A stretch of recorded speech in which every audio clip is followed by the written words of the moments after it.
Welcome, everybody. You've been muted upon your arrival. Megan, you should know that you've been muted as well, so when it's time for you to speak, you should unmute. Welcome, everyone. I know we get people are still confused about exactly when we're starting because we've been moving the time around. We're settling in on the 4:30 time slot. So everybody put it on your calendar for 4:30, trying to make everybody happy. The 4 o'clock people and the 5 o'clock people, and we're splitting the difference. Okay, so first, before we get started, wanted to make sure that folks who need the Spanish translation know how to access that. So I'm going to ask our interpreter, Lorna Silva, to tell folks how to do that, and it's also available in the chat. Al español. Para las personas que hablan español y necesitan la interpretación, pueden llamar al 551-241-6310. De nuevo, 551-241-6310 para escuchar la interpretación al español. No se necesita código de acceso. Gracias. Thank you, Lorna. So let me just, before we get started, tell everybody how this works in case you've never been to one of our SDP Connect calls before. You are all muted upon entry, but you can unmute yourself when you want to speak. This is not a webinar. This is a meeting. This is also self-determination. So we allow people to speak. We don't mute you forever like many of the regional center board meetings do. And same with the self-determination advisory committee meetings. Not my regional center's advisory committee meeting, but many of yours who are out there. However, just so that we have the ability for everyone to hear each other,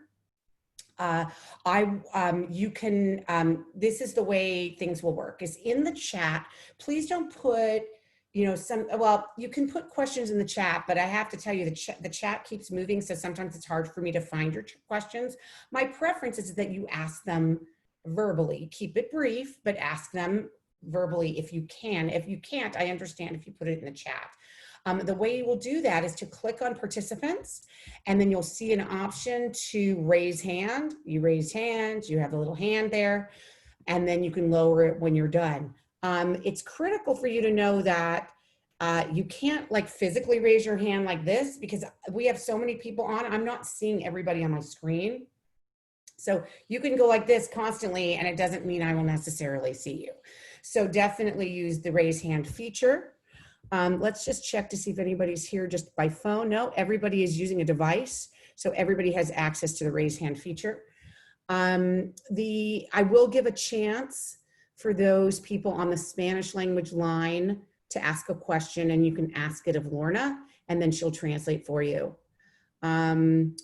Finally, if you want to put stuff in the chat that's sharing information, like sometimes people ask a question like, I need an independent facilitator, and we have a bunch of independent facilitators on this call. People end up putting their information, or maybe some of you've seen a good resource for something. Feel free to put those in the chat. All right. So also, I'm going to say this at the end of the call because I think a lot of people will join us right at 5 o'clock because they forget that we've started earlier.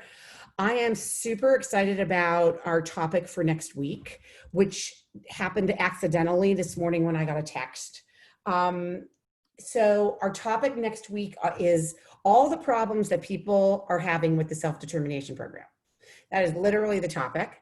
I will probably come up with some other slick way to say it, but for those of you who may remember of recent times, Catherine Blakemore, who recently retired in February as the Executive Director of Disability Rights California. She also was she was the primary author, the writer. She actually wrote much of the self-determination law. Since her retirement, she's been brought on by the Department of Developmental Services, or DDS, to assist them in a variety of ways. As a consultant, and one of the things she's working on is to try to break down the barriers to being in the self-determination program. So she texted me this morning and said, if you wouldn't mind, could I have 45 minutes of your call where I can just listen to people and hear their concerns? And I'm like, you're gonna have the whole damn hour and a half.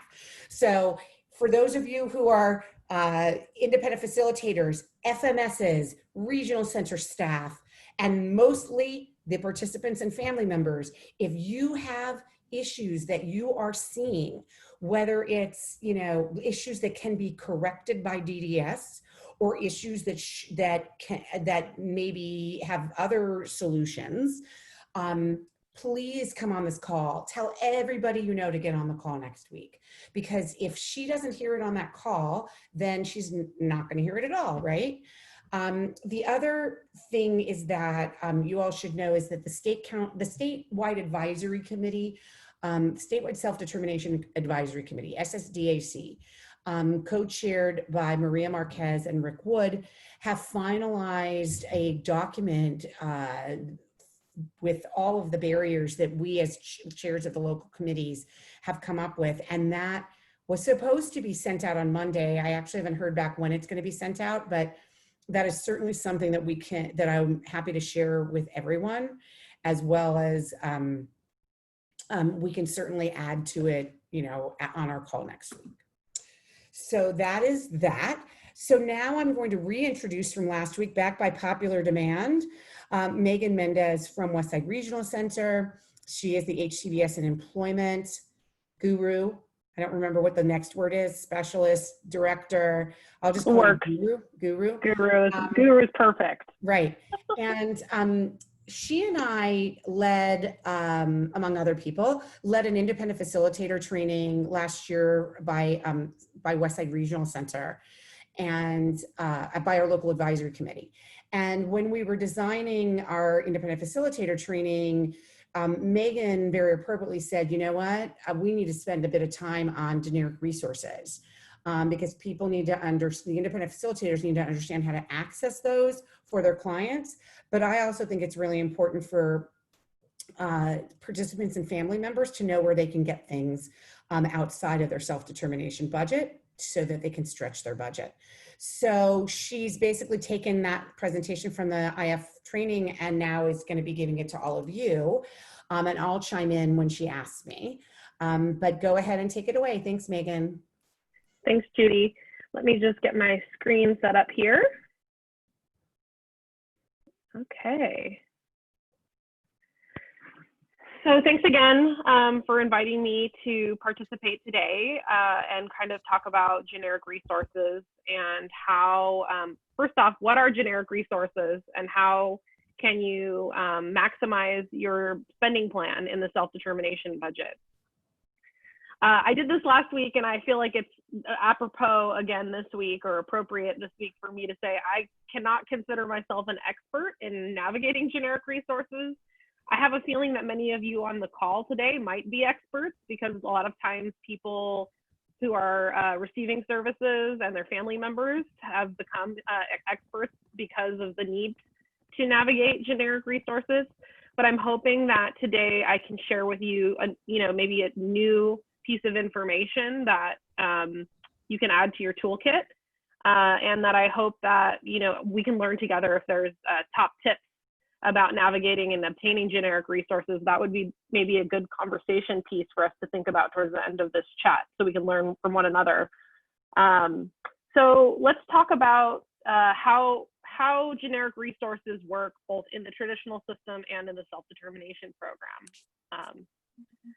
So what are generic resources? It's kind of one of those jargon terms that we use in it's system language that describes services and supports that are available to you, whether or not you receive services from the regional center. They're services that are available based on other sets of circumstances. So any resource that you can obtain in the community or from another source other than the regional center. Typically, what we would call a generic resource is something that's funded by another government department. So perhaps, the education department or the Department of Rehabilitation, you may have heard that phrase before. The funding stream for those departments are different than the way that the regional center system receives funding. So anything that receives funding from another government department. Este papel, mira. Es para mí. Was there a question, or was that just someone? I think it's somebody who came in and was not muted. So okay, we got her. No worries. Okay, we're good. Just wanted to make sure. Okay. So like I said, generic resources may be available to many different types of people, not whether or not they have a disability. Disability may be an eligibility requirement, but it may not be.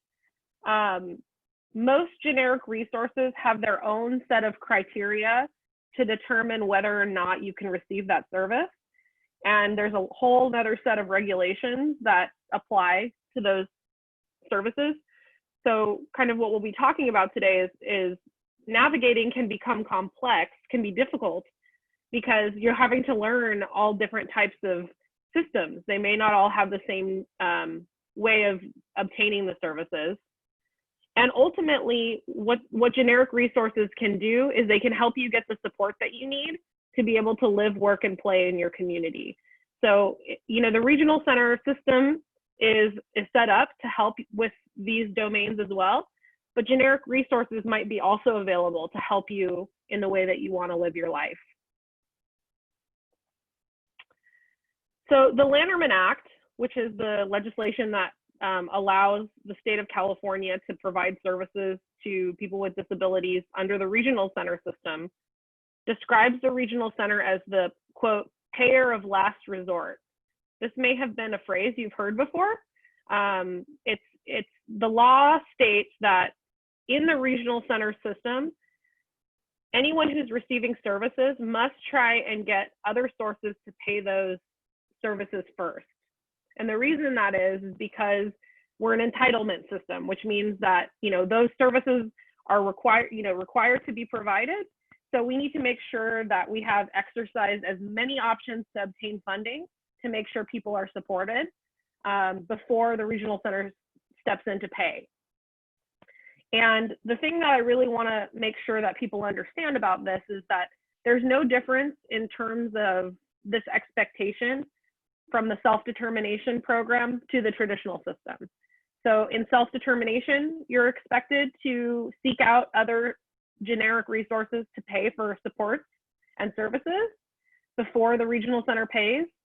And that's the same as the traditional system. The reason that's set up that way is because that we want to make sure that people in self-determination and people in the traditional system have the same access to services, that they're not two separate systems, and the laws are the same across the board. Judy, do you want to kind of just briefly touch on another aspect of why generic services could be seen as a benefit when you're in self-determination? Yeah, when I talk to participants and their families about generic resources, I try to put a positive spin on it, which is not always easy, but I know that in the traditional system, regional centers are required to say no if there is a generic resource who could provide it. And many of us as family members say, yeah, but that generic resource is completely inappropriate. And so it becomes this giant debate with, and sometimes goes to fair hearing over accessing generic resources.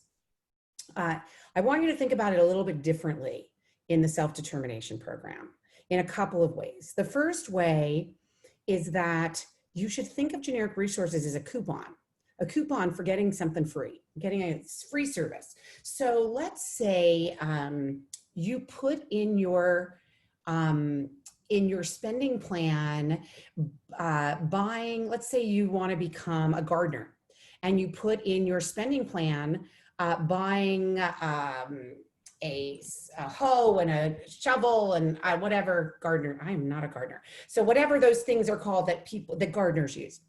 And they put it in their spending plan, and let's say, you know, it's going to cost them like $500. But then, you know, you find out, hopefully from your independent facilitator, but this is where service coordinators are supposed to be helping you as well. That is one of the jobs of a service coordinator, is not just to tell you no, but to help you access that generic resource. So they say, you know, the Department of Rehabilitation will pay for those kinds of things, materials, equipment, for you to have your own business, to have you start, you know, go into a certain career. And so you call the Department of Rehabilitation. They said, yes, we'll supply you with that equipment. And you now save $500 or $1,000, which you can now use for something else that the Department of Rehab or anyone else would not have paid for. So I want you to think about it in kind of a positive way, that generic resources are coupons and ways for you to stretch your budget and to use your self-determination budget only for those things that you can't get anyone else to pay for. This is not an official generic resource, because generic resources, you're going to hear some examples, but generic resources can also be like a scholarship, or maybe, a special foundation that is giving out free iPads or something. So there's other sources that are not necessarily, government agencies or systems that you can really do some research to find stuff out. The second thing that I want you to think about with generic resources, and we can get into this in detail, is that if you're using an agency, an individual who would be normally defined as a generic resource by the regional center, but they're going to be doing work that is different than they would have done in the traditional system. To me, that means that they're not a generic resource. Let me give you an example. My son used a behavioral therapist. Back in the day, he hasn't used her for years, but he had a great ABA therapist who was just so instrumental in his life when he was young. And she's still part of our life. And we want to hire her to help him with getting healthier, with figuring out kind of strategies for his health, as well as help us break down how to do certain tasks in the homes to get him prepared to move out someday. Now, she's not practicing behavior therapy with him. She's really more consulting with us as a family to help us figure out how to support my son to do these things. So we're not calling her behavior therapist. If we called her an ABA therapist, that would immediately trigger the generic resources rule. We're calling her something different. We're calling her, I think, like a community integration person, because that really is what she's doing. And she's making sure that he's able to live a healthy life and live a life, in his own place instead of with us. And so, when I sat down to approve our spending plan, it didn't even there was not even a red flag raised by the regional center, because they were realizing, okay, that's what this person is doing. Even though she happens to have a BCBA, I don't even think I put that she had a BCBA.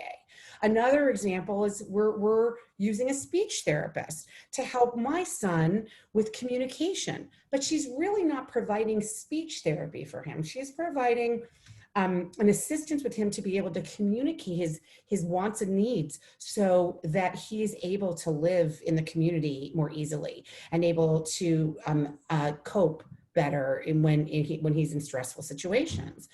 And so we're not calling her a speech therapist, which would trigger an insurance requirement of a generic resource. I think we're calling her community integration as well, because her ultimate goal is to help my son be able to go out into the community and go to the grocery store and be able to communicate what he wants to do. So I just really encourage you that if you're going to be using a traditional service that would trigger the regional center to be concerned about generic resources, you should think about what it is they're doing. And if they're doing something that could absolutely not be paid for by another source, like there's no way my insurance is going to pay for them to be doing this stuff, then you make that case and call them something different. Right. That makes sense, Judy, because it really is about what the goals are that are developed from the person-centered plan. So once you've completed the person-centered plan and you have, your hopes and dreams identified, really the role of the spending plan now is to try and identify what are the supports and services the supports that you need to get you to your hopes and dreams.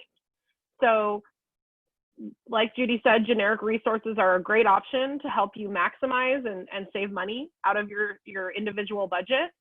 But as Judy also mentioned, you also have the opportunity to talk with your team if that generic resource really is not appropriate and unique to your needs, because it's really about what your needs are in relationship to your person-centered plan and the goals you've developed. So I think the primary question is, how do I get generic resources? We're going to talk about a variety of different systems that are available. But navigating to obtain generic resources, it often requires a lot of knowledge of the system and almost always requires quite a lot of time.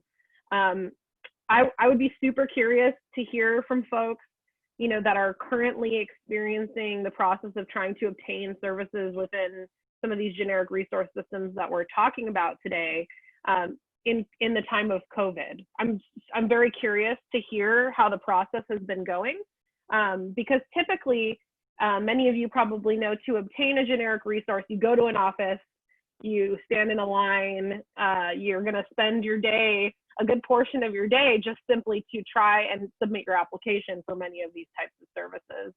So I want to just be realistic. I don't want to, you know, paint it with a rose-colored brush that getting these services takes a lot of time.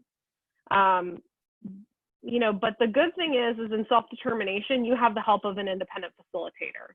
And hopefully the person that you've selected as the independent facilitator has experience, because part of the process of learning how to obtain a generic resource is really that firsthand knowledge of what it takes to navigate the system. What are the forms that are needed? What is the process? Identifying the point people in a given organization. For some organizations that might be less important than others, but in certain organizations there might be a specific intake department that you have to know where you submit your forms to. And then one thing that, you know, we recommended when Judy and I did this training at Westside for independent facilitators is when you develop a knowledge of a particular generic resource, is developing a resource library or maintaining all the forms that you collect, because they may change over time, but at least if you've developed, you know that this is the form you need to complete your IHSS annual reevaluation. You know, you have that available, or if you have a guide that they've given you, save that information, because it will help you, especially if there are ever any issues where services are trying to be reduced or services are trying to be denied. If you have all of those resources already developed and save that documentation, it will help you to make sure that you're getting what you need out of the generic resources that you're afforded. I just want to add one other thing to save, and that's phone numbers. Like, if you are lucky enough to like find the phone number that you get to speak to a human being at some of these agencies, you put that in your file, share that amongst others as well, because I know, like with IHSS and LA County, to speak to a human is like a miracle. So definitely save the way you've been able to communicate with them as well. Yeah, and many IHSS workers have 300 people that they have on their caseload, if they would call it that. And yeah, so if you are able to find that point person who can get you the answer to your question, keeping their name and phone number is a great suggestion. So let's go through some different types of generic resources. So these are the resources that regional centers would see as the sources that you should be seeking out payment from for services prior to using your spending plan and self-determination. So the first one is health insurance. Judy mentioned it earlier. Both private forms of health insurance or Medi-cal and Medicare, you know, depending on your age, you may qualify for Medicare. Many of you may not know, but if your parent is if you're a person living with a disability, your parent is over the age of 65 and retired, and you qualify for Social Security, you might also be able to qualify for Medicare. That's helpful because sometimes there are things that Medi-cal will cover, but not completely, and that Medicare supplement can be helpful. So in self-determination, you know, this could be things that you could be getting, like equipment, if you needed a new wheelchair, if you needed bath equipment, if you're moving into your own apartment and you needed like a shower chair. Sometimes health insurance can be a resource for that. As Judy mentioned, other types of services can be billed to your insurance depending on your age. So a lot of insurances will cover ABA services and applied behavior analysis services depending on the age of the child. So I think it's usually under the age of 22. For most children and young adults, ABA can be covered depending on the diagnosis. So as we mentioned earlier, a lot of these systems have different eligibility requirements. So if the diagnosis is autism, you might be able to get it through your insurance. But if the diagnosis is something else, you may not be able to get it through your insurance. So learning what those eligibility requirements is helpful. Judy, is there anything else you can think of that we could share that you could typically get through your insurance? Speech therapy sometimes, depending on the age of the child. You know, those are the kinds of services I think of through insurance that might be able to be saved out of the spending plan. Yeah, I mean, there any kind of therapy, occupational therapy, physical therapy, speech, as well as nursing services are often paid for. I mean, I would also, I don't know if I would call this health insurance, but I would put, okay, somebody needs to chime in. It's, I think it's CCN. It's the children. Yes. What is that? Yeah, I think I have that on another slide. Okay, never mind. Okay. Yeah, CCN is, but they're kind of connected because they're both related to the medical field. So I see where you're going with that. Okay, so yes, health insurance has the ability to save you a lot in your spending plans if you're able to get it through that venue. Again, navigating healthcare and health insurance can be very difficult, but if you have your independent facilitator, that's something they can help with. The next generic resource I wanted to talk about is the Department of Social Services. Many of you may be already familiar with DPSS, and that's what I was thinking of in my head when I was saying, like, you're going to go to an office and stand in line and fill out a form for a long period of time potentially. You know, the navigation of DPSS typically requires you to be there in person. So I'm super curious to hear what people say if they've had to navigate since COVID happened. But from Department of Social Services, people are could be eligible for what's called general relief. And that is, you know, cash aid. So real quick clarification, if you're eligible for Social Security, if you've been awarded Social Security, you would not be able to collect general relief. General relief is usually specifically for people who are unemployed and do not have any established Social Security or any income. So you may have encountered that before if you know, ever needed cash aid. And it's usually kind of also tied to the Calfresh program, which is the food stamps benefit SNAP program. Both of these programs have been enhanced as a result of COVID because of people, you know, needing additional supports and services right now due to the pandemic. So those services are available. And only this last year, many of you may not know this, but people who were qualified for Social Security were not able to collect food stamps, SNAP benefits until June of last year. We've only been able to, you know, folks who are on Social Security now are able to get food stamps because I think Social Security is only about, for most people, it's about $8.89 a month to live on. And it was pretty amazing that was not available to supplement. But now, if you have qualified for Social Security, you can also apply for SNAP benefits. So it is a little bit easier to live on with that additional support. So we usually encourage anyone who is living independently, families that are lower income and qualify, it's always a great resource to apply for. And then the Department of Social Services also has in-home supportive services. And I'm sure many of you are aware of this program. It allows you to choose a provider. If you can be the parent provider if you're providing the support, or you can choose a paid provider of in-home supportive services.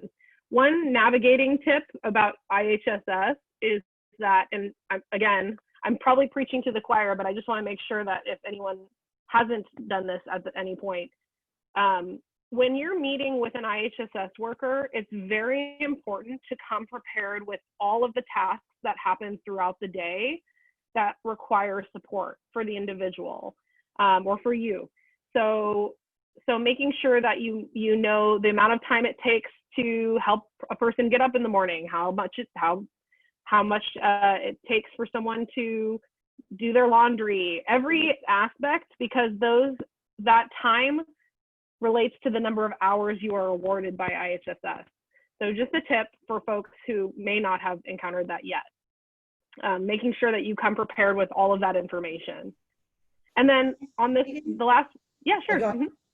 Just before you move on to SSA, there's been questions in the chat asking, so before we move on, about what is the difference between SNAP and Calfresh? So they're the same program. But it's just two different names. Calfresh is what the funding source is. The benefit is called SNAP benefit. And it's an acronym, Supplemental Nutritional Assistance Program.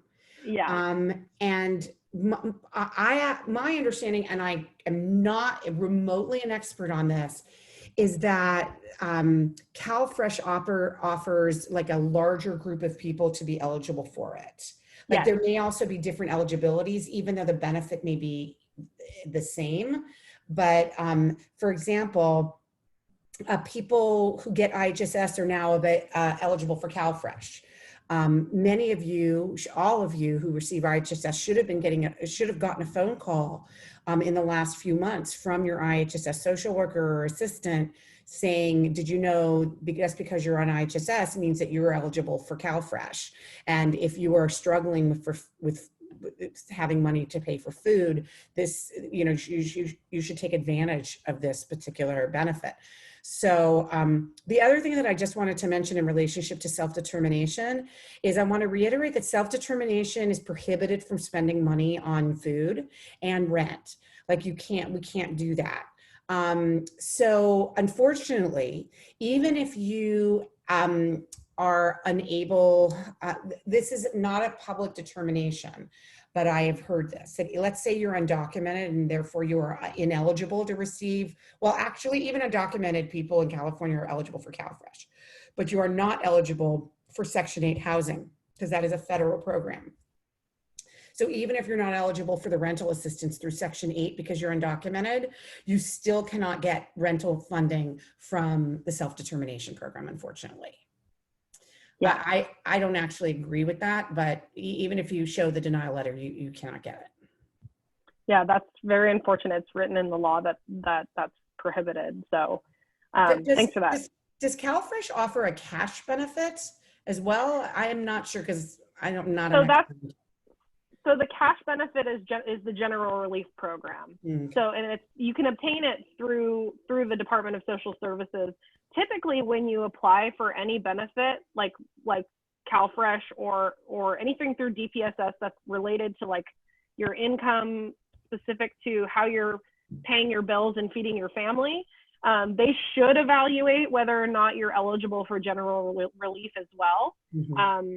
It should be seen as the same benefit because a lot of times the cash aid that you're provided, you can choose to have it added to a bank card or you can have it sent as a check and then you can deposit that check. So it kind of works the same way as Calfresh where your Calfresh SNAP benefits are on a card and you can use them like a debit card. General relief can be added to a cash card or it can be given to you as a check and deposited into your bank account. So yes, so that should be, general relief should be available to anyone who is unemployed and low income based on family size. So if the whole family is unemployed, then you can apply for general relief. With the phone number to call. Thank you. Go ahead. Okay. And then the last thing I'll say about general relief that I just want to make sure that everyone understands is that a lot of times these programs are funded also with what's called the Ticket to Work program. So if you're collecting general relief, you're required to do a certain number of job seeking related activities. That's a component of being a recipient of general relief, whether that's correct or not. And then, so for Social Security, this one you're probably very familiar with. Any person who, many people who receive services from the regional center think about applying for Social Security when they turn 18. Not everyone is eligible. So simply because you're eligible with the regional center does not mean that you will automatically be deemed eligible for Social Security benefits. Many of you probably have gone through the process of trying to obtain Social Security benefits, and it can be very cumbersome. So my recommendation to anyone who may have more skills in terms of their ability to navigate the world and live more independently, but may still need that support, that Social Security benefit. It's always recommended that you consult with potentially like clients' rights, or there are, you know, low income attorneys that are available and can help you navigate the application process. Because oftentimes the first time you apply for Social Security, you're denied. And oftentimes you have to go through an appeals process. So I just wanted to put that out there as something to think about. If you're thinking about applying, having someone to assist you through that process who knows the appeals process and the legal processes that you may go through can help you have a better outcome, because they can make sure that you have all of the paperwork submitted in a way that would help you to obtain the benefit that you may qualify for. Yeah. Can I just jump in here? Because I want people to understand that when you're saying the word Social Security, in many cases, it's actually defined as SSI, or Supplemental Security Income, which is, some people call it Social Security Income, but that's wrong. It's Supplemental Security Income, or it's SSDI, Social Security Disability Insurance. Yes. And so, you know, I think it's important that there's a lot of groups, and we are not, DBU is not one of those who is considered an expert on SSI and SSDI, but there are groups that are, and I encourage you to seek them out. One of them is the Clients' Rights Advocates, and Disability Rights California does a lot of really great training, and on their website they have a lot of good publications on it. There are other agencies as well. Some of the state councils, regional offices do some good trainings around this as well, and can be helpful in helping you figure it out. There's also private lawyers and private advocates who know this stuff too. With my son, it became very complicated because he has a special needs trust, and we had to hire a private lawyer because it became so difficult to get him on SSI. So, you know, get it before you apply. Get the help you need. Yeah, that's always my primary recommendation, because it is a cumbersome process to have that set up ahead of time. One other benefit that's related to the Social Security Administration, so SSI or SSDI, in the state of California, we also have a program that's called SSP, and I believe it stands for the Supplemental or Social Security. I can't remember exactly what it's another acronym, SSP. Yeah, it's an added additional benefit on top of this federal monies. Right. So if you obtain Social Security, you would be eligible for the SSP benefit that's actually paid through the regional center. So it's not a whole lot of more money, but it's a monthly check that's added to your Social Security SSI or SSDI based on the fact that California has a higher cost of living than many other states. Is why our state passed it. Yeah, I would really, I mean, this stuff is super complicated, and I don't understand a lot of it, but there are people who do. And so if you are one of the independent facilitators who is listening to this webinar, I really recommend you do some reading and get some training specifically on these various programs like SSI, SSDI, and SSP in California, so that you can advise your clients, because we're looking to you as being helpful in this area. Exactly. So another generic resource would be the Department of Mental Health. This is a resource that's available to anyone who's on Medi-cal and qualifies with a mental health diagnosis or needs a mental health treatment or service. So DMH, Department of Mental Health, also they'll offer therapy services, psychiatry services, and medication management. Other things to know that are available through Department of Mental Health, they do have field-based services, meaning that if somebody has a hard time handling going to a psychiatrist and they need that level of intense support, there are those kinds of services that are available through Department of Mental Health. I think that one's pretty straightforward.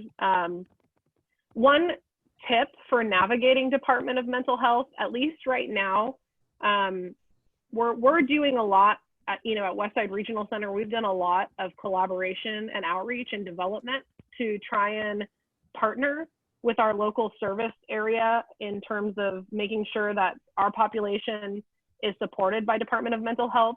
But oftentimes there is a misunderstanding in Department of Mental Health of what is the quote unquote primary diagnosis.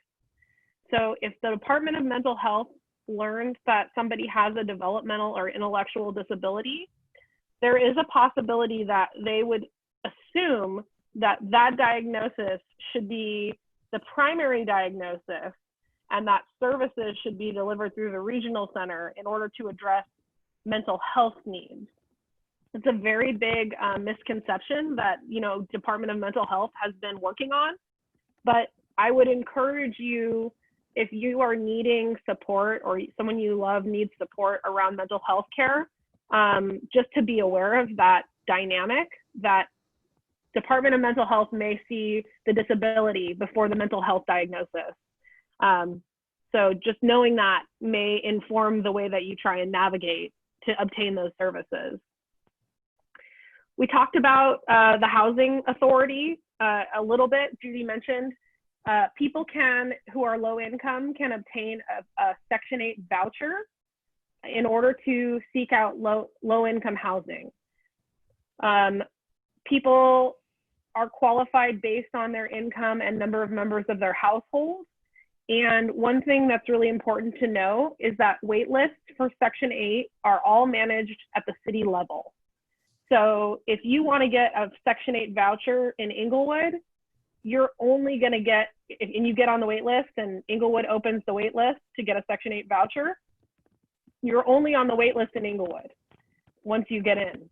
So what I always encourage people to consider, if they're wanting to try and obtain long-term housing for someone who may have a hard time supporting themselves independently and financially in the future, that you can apply for as many wait lists as you want. You can apply for Inglewood, you can apply for Gardena, you can apply for Los Angeles, and try and get on as many wait lists as possible if you feel that you have a need for long-term sustainable housing. Do you have anything around that, Judy, that you wanted to mention as well? Yeah, I mean, on Section 8, sorry, I was answering some stuff in the chat. No, that's fine. Section 8, if you live in the city of Los Angeles, you have zero chance of ever getting it. It's like a 10-year waiting list, and then it's like they're not even really taking new people on the wait list. But then every once in a while, they'll have like a lottery in these random little cities like Culver City or Redondo Beach. And so it is worth, I mean, if that's a place you'd want to live, it is worth throwing your name in if you really need Section 8 housing. I know that there's also organizations that hold some of those vouchers. Like, for example, in the building where Howard lives, that the United Cerebral Palsy, or UCP, runs, they have Section 8 vouchers for all of the apartments in that building. So, so sometimes it's not an individual that gets the voucher. Sometimes it's an organization that has the voucher. There's also, in some cases, a negotiation between the city and a developer. So I know that there's a developer up in Northern California, the Kelsey, that's trying to arrange for, the ability to find, to get some Section 8 vouchers when they build their inclusive apartment buildings. So, I think it's all handled, it's true, it's all handled at the local level, but there is some flexibility. And actually, it's an area that we in the disability community do not get involved enough in. The problem with low-income housing is we barely have a seat at the table when they're talking about low-income housing. They're really talking about homelessness, they're talking about people of color, and they rarely are including our community at the table. So, it's definitely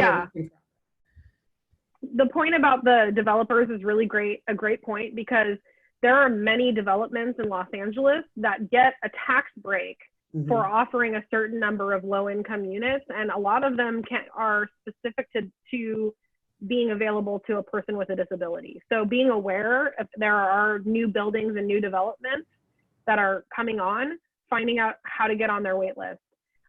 Just quickly to say, like, I really encourage anyone who, even though the wait list can be 10 to 15 years long, if you foresee that at any point in your life or your loved one's life, they may need low-income housing, the more lists you can get on, the better, because even if it's 15 years from now, that housing will be forever. Once you have a voucher, you keep that voucher as a person. So it's really, really important. So I always encourage people to get on as many like email lists as possible to try and find out when waiting lists open up. So that's a little bit about housing. Let's talk about the Department of Rehabilitation. So there are a ton of services that are available through the Department of Rehabilitation. You probably know them, you know, DOR, Department of Rehabilitation, primarily for their employment support. So Department of Rehabilitation will do vocational assessments and help you to find a job. They will help you to get paired with a supported employment agency, which can help you find a job and get a job coach that can coach you on the job if you need. But DOR also does a lot of other services. They can help you to enroll in post-secondary, meaning community colleges or vocational schools, and help you pay for the things that you would need to go to those places. So a lot of times, you know, if somebody wants to go to college and they need help paying for their books, Department of Rehabilitation might help fund for some of those things, those books, or, you know, if you're taking a vocational school and you need cooking equipment to go to culinary school, that might be something the Department of Rehabilitation can fund for. So always accessing their services. And then, like Judy said, materials and equipment related to employment. So I've known a lot of people who got jobs that require them to have very expensive, like steel toe boots, you know, for construction, or coveralls. I even knew someone who was starting to work at Ross, and they needed a litany of blue shirts because they were required to wear blue shirts on the job every day. And Department of Rehabilitation will pay for some of that clothing and equipment, materials. So that's another place you can seek out for services. And then, did you have something on that one, Judy? Yeah, in the chat, sorry. Carla's asking if the Department of Rehabilitation pays for tuition in college or trade schools. They do not typically pay for tuition. Most people, so for college, definitely for college, most people who are lower income can qualify for what's called the BOG fee waiver. Kind of a silly term, but it basically allows you to go to school for very, very little, or sometimes free. So you can go to your community campus or community college campus, and usually the department, there's an on-campus department that's related to disability services on campus. And they would also probably be able to help navigate both getting the fee waiver that you would need if you can't afford to pay, and then also all the supports that you need on the college campus. So they usually are able to make sure you have, if you need accommodations on campus, the Department of Disability Services on a college campus could get, you know, longer time on tests. If you need a note taker in the classroom, that department on any community college campus would be able to do that. But there is a fee waiver for lower income people for their classes. And then the Department of Rehabilitation could help with the covering of the book. So that would be that one. Were there any other questions, Judy? Yes, somebody, Susie says that she has heard that DOR has the ability to pay, but they rarely do. What is the secret to get that? I've never heard that, but you may be correct. I don't know. And then somebody's asking, my child needs mental health services and has both Medicare and Medi-cal. The county says that they only provide services for people with Medi-cal only. Really? Doesn't make sense since you have two payers, but no county mental health provider will accept consumer with both Medicare and Medi-cal. That seems very odd. I would think that they would still be able to bill Medi-cal even though the person's quote Medi. Yeah, like you said, if there's two payers, they should be able to bill it to.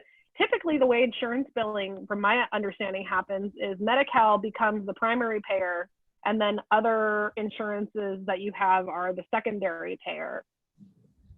So right, but this is county. So this is the county mental health, and they may determine that Medi-cal is specifically for low income, and Medicare is anybody over the age of 65 can get Medicare. So it's not only for low income. So, I don't know the answer. That is a really technical question, Diane, and I would recommend that you, that's a great question for either the State Council or the Office of Clients' Rights, because it's such a technical question that would be good to get an answer for them. And some regional centers do have both insurance specialists and mental health specialists. So depending on what regional center you're with, you might also navigate to those folks. If their regional center you're with has a mental health specialist, they might know what the situation is, or an insurance specialist. Got it. Here's a question Terracel's asking: does the Department of Rehabilitation help with driving classes? Not from what that's a good one. I could see how it could make sense. I've never heard of that before, but the regional center is able to authorize purchase of service, so authorize paying for driving classes beyond what would be seen as typical for any teenage driver. So if somebody takes a class for driving that would be typically paid for by a family member, or that they have to do a series of driving classes. Once that's been paid for, and if that person needs additional driving classes because they're still not quite there yet, the regional center can be a request of the regional center to pay for additional driving classes.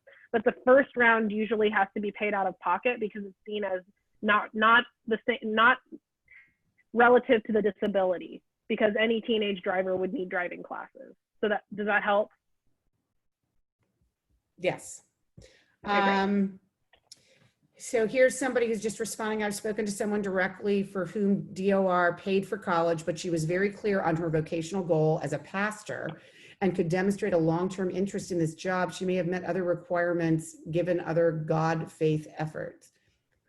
That makes a surprising thing. So that makes sense. It's almost shocking that happened. I thought maybe they'd pay, like, you want to become clearly a vocational trade, like an auto mechanic or a chef, but that's actually quite surprising. It would be to go to a college to become a pastor.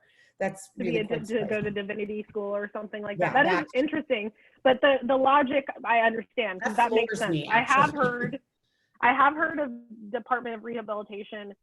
If there is a clear vocational goal at the end, and like you said, Judy, if there was like this person is going to culinary school and they plan to go for 6 weeks and their goal is to become a line cook at a diner and they know that that's what they want to do, that might be something that I could see DOR funding. If it's, I want to go to college because I want to explore, college the same way that any adult that wants to go to college and I'm not quite sure what I want to do yet, then I could see DOR saying, well, we wouldn't fund for that tuition. That makes sense.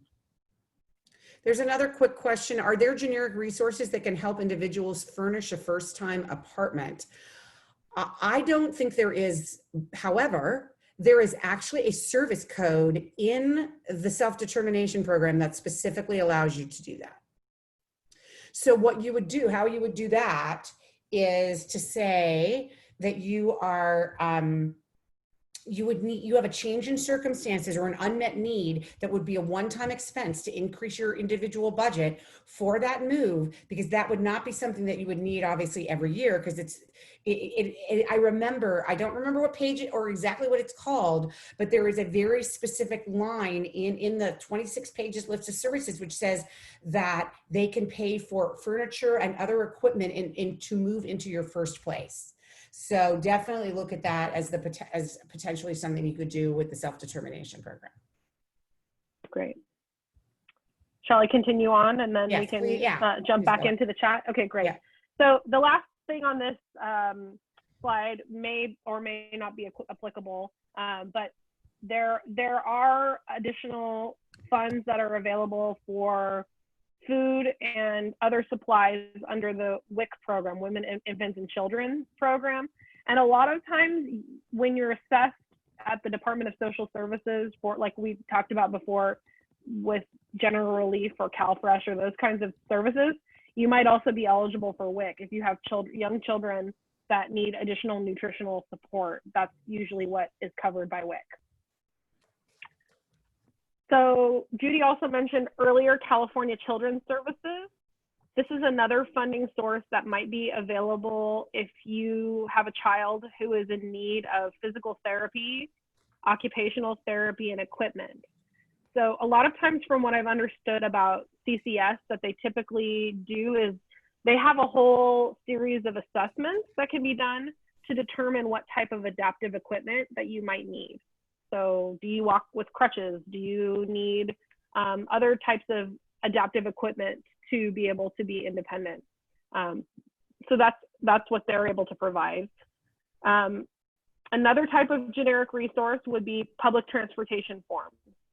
So I know that many people within the self-determination program would much rather choose to have an individual budget item or a spending plan budget item to be able to utilize Uber. And that's perfectly fine because perhaps some of these options don't, meet your individual needs. But I do want to at least make you aware of some of the programs that are available through transit. If you're not aware, there is a reduced rate, what's called a TAP card. So if you can go to your regional center or you can use a doctor signature and get a monthly, they call it an easy pass, to get on to public transportation at a reduced rate if you have a diagnosis of a disability. So that's available, and you can download the form on the LA Metro website and take it to your doctor or to your regional center, and they can help you complete it. And then I'm sure many of you are familiar with the Access program. It's a scheduled program that you can schedule a ride. You do have to qualify for Access. If you qualify for Access, which means that you have to go through an assessment. And if you do qualify for Access, you don't actually have to pay anything to get onto public transit. You have your Access card and you can ride public transit, or you can schedule a ride with an Access van to pick you up and take you where you need to go, round trip. There is a program through Access that many people may not be aware of called Access to Work. It just started maybe 2 years ago. And the goal is that, I think Access is pretty infamous for their inability to arrive at places in a timely fashion. They're a great service, but I know that many people become very frustrated with the wait times and the inconsistency. So Access started a program called Access to Work to help people who use Access get to work on time. And what you do is, if you qualify for the program, you're able to submit to them your work schedule, and they guarantee arrival within 5 minutes before your work time. And I've heard really great reviews of it. People say that it's been very successful. It's funded through a different grant. So it's helping people get to work and get to work on time. And then many cities have Dial-A-Ride as well, which is usually like a more individualized service. So you can always see if not every city has it, but some cities do have Dial-A-Ride. That's another service that's available to get around. And then the last set of generic resources that we'll talk about today is one is Head Start. You may have heard about this. This is the program that helps people access preschool services early, early childhood services. And then I do want to take a lot more time talking, well, not a lot of time, but just enough time to talk about the role of the school district. So education services are seen as a generic resource. And I'm sure that this is one that many of you have encountered with your regional center system. When a child turns 3, after the age of 3, if they qualify for Landerman services, for regional center services, and when they start to transition into the school district, up into the age of 22, the school district is seen as the primary provider of services. So a lot of the services that you might need in terms of speech therapy, occupational therapy, are expected that the school district can provide through the IEP process. I know that that's not always the case, and that IEPs can be very difficult to navigate and challenging because school districts oftentimes do not want to take the responsibility for providing those services. But according to the law, it is required of them to provide those services. So those services would be seen as a generic resource. Something that I'll share is that at Westside Regional Center, we do have education advocates who can help with the IEP process, but I also know there's a ton of community organizations that are available to help advocate at the IEP, and that's the role of your independent facilitator in self-determination, if you choose to. If you feel that your independent facilitator can help you get the services you need, that would be a great use of their time in order to make sure you're getting the most out of your school district IEP. Judy, did you want to say anything about the school district system? I mean, I think that that's like the one that most everyone. Yeah, I think people know that like the the most, primary right? one. Yeah.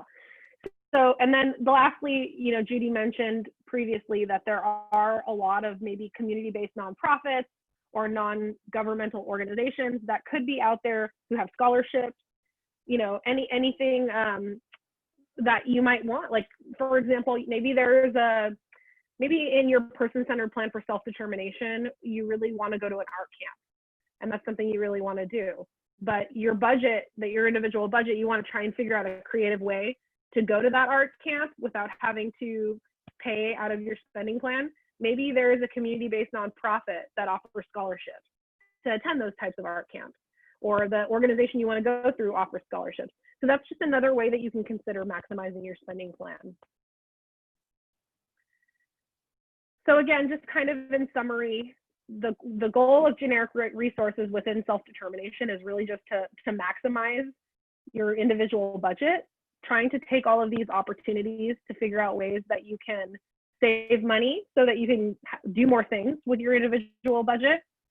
And as we mentioned previously, some of these resources might not be able to meet different complex needs. If they're not right for you, you can always talk to your team and see what's going to work well for you. As Judy mentioned, there should always be the opportunity for support from your service coordinator to help you identify these resources. So if you come in with your spending plan and there might be a resource available, then hopefully your service coordinator can provide that to you, and also your independent facilitator can help guide you towards those resources. And then lastly, what happens if you're denied a generic resource? So if you apply for something through one of these generic resources that we learned about today and you're denied, most systems do have an appeals process the same way the regional center does. So if it's something you really feel that you're entitled to, there should be an appeals process for most governmental aid or resources. So, and as you know, IEPs have appeals processes. So just being aware of what those rights are under the appeals process. And then for the purposes of self-determination, if there was a service that you wanted to get through a generic resource, but you were denied, I would just encourage you to maintain that documentation of your denial. So that way, when you come to your spending plan meeting, if there's questions about like, could I have gotten the wheelchair that I want to pay for out of my spending plan through my insurance?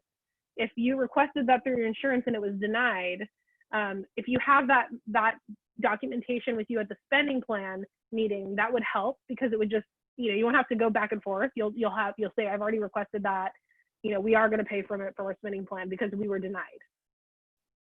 And just the last piece of summary is that, again, the regional center does remain the payer of last resort in self-determination, but that's no different than in the traditional system. So, so just making sure that you're able to have that documentation showing that you have a denial, then the regional center should be able to pay for it from your spending plan. So that's it for me. Looking forward to further conversation and learning more together from the navigators we do have in the room. That's great. Thank you. I know I've been trying to manage the various questions, so I did screw up on the ability for people to pay for furniture. I knew it was in there in the waiver, but it is only for people who are leaving institutional settings, of which we don't have that many institutional settings anymore in California. If you're moving from your family home, it will not be able to pay for furniture. However, there are pieces in that transition where you can help with like setting up the cost to set up utilities, as well as, you know, a one-time cleaning of your place. And there's a whole range of things like to help you with your application process, your tenant application process, to help you identify good places to live. So I think that there's some good stuff you can work on in there, and you can get the self-determination program to pay for.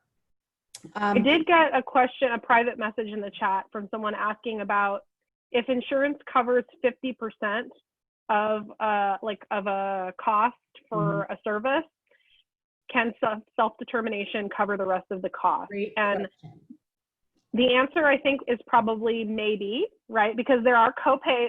Copay is able to be covered in self-determination, but it would also have to be. We'd have to make sure that any other generic resource was accessed, because the one that's referenced is speech. And my question would also be, is speech being provided in the school district as well? So again, it's a maybe, but yes, copays can be covered in self-determination. Mm-hmm. Great. So what I want to do right now, we have about 20 minutes left, is to open it up for additional questions. They could be related to what Megan presented on generic resources. They could also be related to anything. We always allow people to ask questions about any issue that exists. You can either put it in the chat or you can raise your hand. That's my preference, is to use the raise hand feature, which is in participant. And if you click on participants, you'll find that option. The other thing is, because there's a bunch of people who were not on the call when I said this earlier, next week, we are really excited about what we're going to be doing on SDP Connect. We are having Catherine Blakemore, the recently retired executive director of DRC, who is now a consultant for the Department of Developmental Services, or DDS, who is working on a range of issues, including reducing barriers to participation in the self-determination program. So tell everybody you know who has anything to do with self-determination, if they have any concerns that they would like to be addressed, that next week is a good time, and we will not have a presenter per se. We will just have all of you have a chance to talk about any concerns you have. So Carla, go ahead and unmute yourself. Hi, I have a question about the budget for one of my clients. So she used to have childcare hours. She was working full time, and we did the certified budget, and those hours were not transferred into the certified budget. So now the certified budget is less than what the 12-month expenditures. And they said that she's now working part-time because of COVID, so she doesn't qualify for those childcare hours anymore. But my client believes that because they're included in the 12-month expenditures, that they should be in the budget. So I'd like to know if they should be or if they shouldn't be, and what are the next steps? Yeah. So Carla, I know I've been working with you on this, and this client is not the only one. I've heard this in other places as well, on these SDP Connect calls. So I brought this issue to DDS last week, and I spoke to them, and they listened and they took notes, as they often do. And then they said, okay, and by the way, the regional center that you're talking about actually had a private meeting with them, specifically asking for their guidance on this. And they didn't give any guidance. It's very, very frustrating that basically this is a giant barrier for people, particularly those with very low budgets. And so, and we talked about a little bit of this last week, or maybe the week before, is that here is my suggestion for the client. Like, they need to start taking this to fair hearing. Like, we need to get some sort of resolution. And have they already applied for fair hearing? Yeah, she applied, but this is not for the COVID hours. This is for like the childcare, like specialized supervision hours, Uh-huh. like childcare, like regular. Oh, right. So those are both, right. I brought up both of these issues to them Okay. because by the way, this actually is implicated in the traditional system too. So if you have been laid off and you're only working part-time, you can't be, it's not like you've made a conscious choice. I'm going to be home with my kid. Like you need to have respite so that you can have time to look for a new job. Yeah. That is a completely reasonable thing. And so I brought that issue up to them too, Carla, of which they took notes and didn't give us a response. So I really, really recommend next week when Catherine Blakemore is on, that you raise both of the issues of COVID hours as well as the hours around part-time work because of being laid off because of COVID to her. But at the same time, I think that we need to start going through fair hearing and getting, I mean, one of the biggest concerns I have about people going to fair hearing is that many administrative law judges know nothing about self-determination. Yeah. So I'm really fearful that we're going to get a bad result from them because they're going to be like, what is, I can just tell you that I heard about one fair hearing where the judge said, this self-determination thing, is this real or is this fantasy? So it just shows you that we're just like totally screwed if we're bringing stuff to fair hearing. They've never received a training on it. They know nothing about it. And so it's actually something I've been trying to get Disability Rights California to do, is to give the administrative law judges some trainings around the law so that because fair hearings are getting started now around it. The other thing you should know is that DDS committed several years ago to offer quote unquote technical assistance to people so that they avoided going to fair hearing at the beginning. This is the early 2500. We don't want tons of cases. You should know that in the pilot for 20 years, do you know how many fair hearing cases there were in 20 years of 200 participants in the pilot? 0. One. Oh, One. what? One at East LA Regional Center, of which the Regional Center actually encouraged them to go to fair hearing on it so that they could give them what they felt they couldn't actually give them, you know. And so it was like, you know, we are now going to have dozens of fair hearings around this because DDS is not providing the technical assistance that they promised that they would. So next week is really important. So definitely be on next week. What is curious is that other regional centers are given the COVID hours in the traditional system while they have a different budget for self-determination.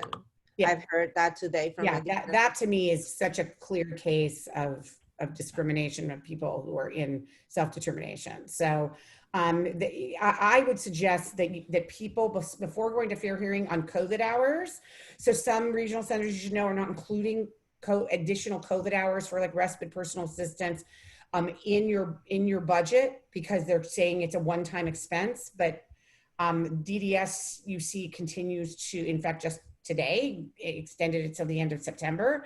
Yet again, I think that they can't extend it for longer because it requires some agreement with the federal government. So they can only do it in like 30-day increments. So my belief is that you should negotiate something on your individual budget that, just like people are getting their additional hours reinstated each month as DDS extends it, that you should get your additional amount of money in your budget extended each month as DDS extends it. So there's no way we should be treated any differently. And another thing that was suggested, it was instead of going to fair hearing to maybe submit a complaint to DDS, like, you know, like what is it called? The 4731? Yes, 4731. Yeah, so the 47, I mean, it's you guys can always submit those.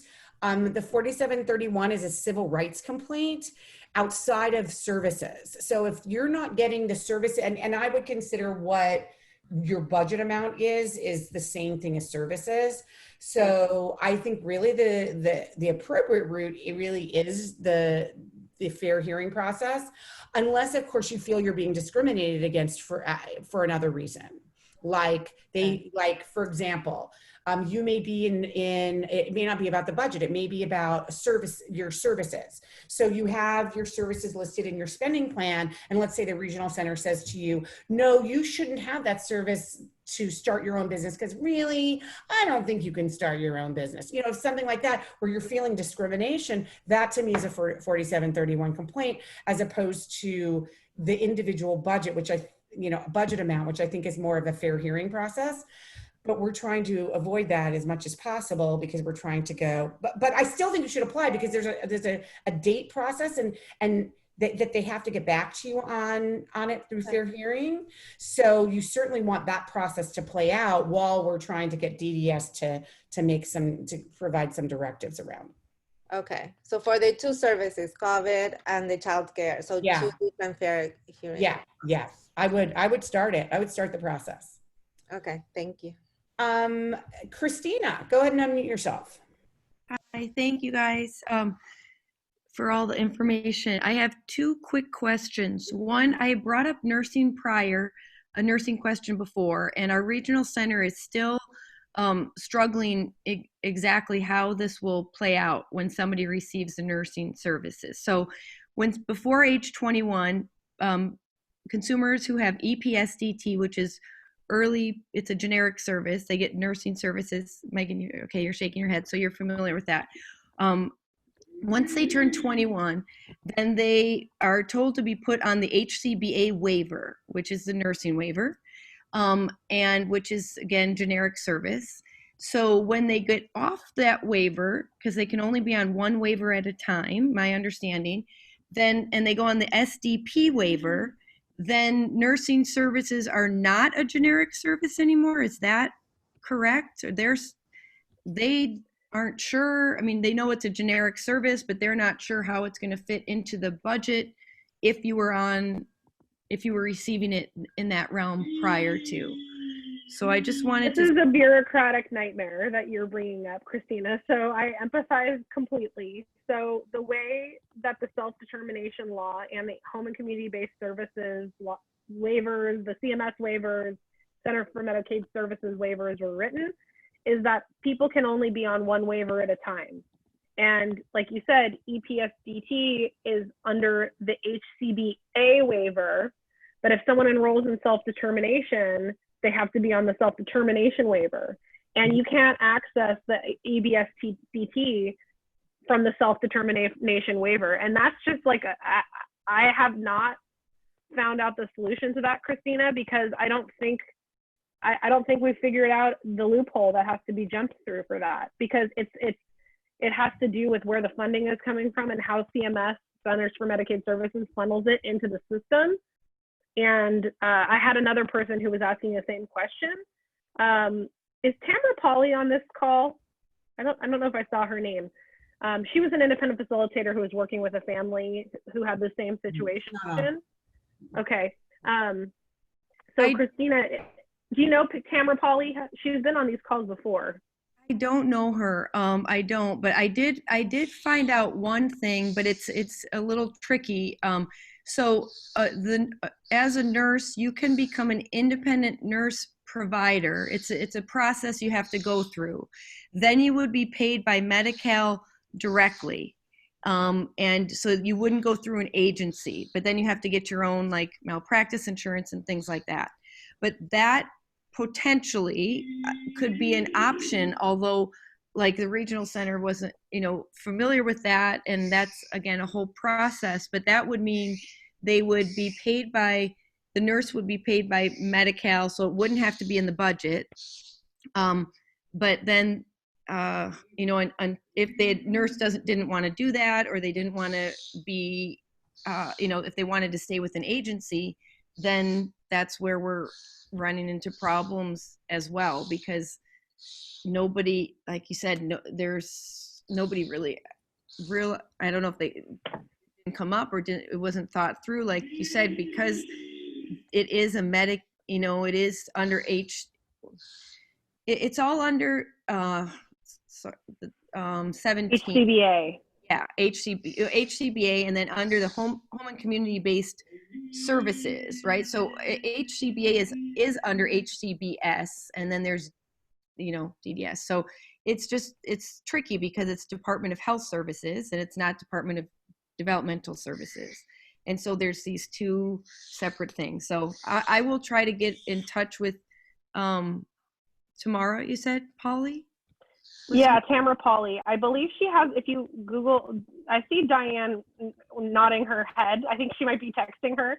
I think she has a website. If you Google Tamara Polly, I bet it would come up. And she worked with a family that was at our regional center who was in the same situation, and I don't know what the outcome was. And again, because we're all learning together, the outcome at our regional center may be the incorrect outcome, or it could be the correct, because we're just trying to figure it out. I mean, this is like, it is a bureaucratic, the dots not connecting to one another. It's really difficult. So, okay. And Christina, what regional center are you? North Los Angeles. Okay. Mm-hmm. And the other question I have, and it's somewhat SDP related, but not, but you guys are also very knowledgeable. So I've had numerous consumers over the last couple of years come to me saying that they've been discriminated against. Literally, service providers will refuse to accept them into their programs based on the level of support they need, whether they're wheelchair users, whether they have behaviors, whether they're incontinent, if they need a separate support person. So I'm trying to encourage everybody to sign up for SDP, even though we'll be on a waiting list till it opens up to everybody. So I'm going to try to get people to come on next week to show the need for SDP to be open to consumers. But in the interim, I mean, last week I had a mother and a daughter who reached out to me, and they were told specifically because she is in a wheelchair, she can't walk. They don't have a table at their day program, even though all the day programs are closed right now. They refuse to accept her. And that seems to me that is like full on discrimination against somebody with a disability. I've asked Regional Center about it before, and my response is from them that they contract with service providers, so they're not responsible. Service providers can pick and choose because they're contracted, they're not direct. And my thought is, well, they receive federal and state dollars, so how can they discriminate based on the level of disability? Yeah, so Christina, this is a greater issue. And it is something, we call it cherry picking. My son, who when he was younger had a lot of really major challenging behaviors, and there was a time where he couldn't get into any social skills program, any kind of, this is when social rec was funded, and no social rec, every single one rejected him because of his quote unquote behaviors. And it infuriated me. And by the way, the new HCBS rules, which we have to abide by in the self-determination program, but that everyone will be required to abide by in 2022, prohibits that discrimination. It's one of the many wonderful things it does. So you cannot have cherry picking. You cannot only allow people in because think about it. If you only allow people in your program who don't quote unquote cause you any problems or make you more expensive, then what are we doing here? Like, why does the regional center exist, and why do service providers even exist? That's exactly it, Judy. And my heart just breaks for these. This young woman was literally in tears. She was saying, because I can't walk, I can't do anything. I'm not useful. Yep. And I can't be in it. And it's not okay. And this is why like self-determination is so important. And it's just trying to get everybody, to understand there's so many not accurate information out there about how difficult self-determination is to join. Mm-hmm. And I keep trying to encourage people, but you're right. I mean, it doesn't make any sense to me. And anyway, thank you. Yeah, no, and this is why I don't believe people should be in segregated group programs, because that way there's no one who's turning you down. You are creating your own life. You are not in any program. You're creating your own life in the community, surrounding yourself with people who support you to meet your goals and dreams. And so I think self-determination is great for everybody. I know there are some people out there who say, no, it's only for certain people. And if you're really, really impacted by your disability, you shouldn't be in it. I think it's the opposite. I think it's great for all people.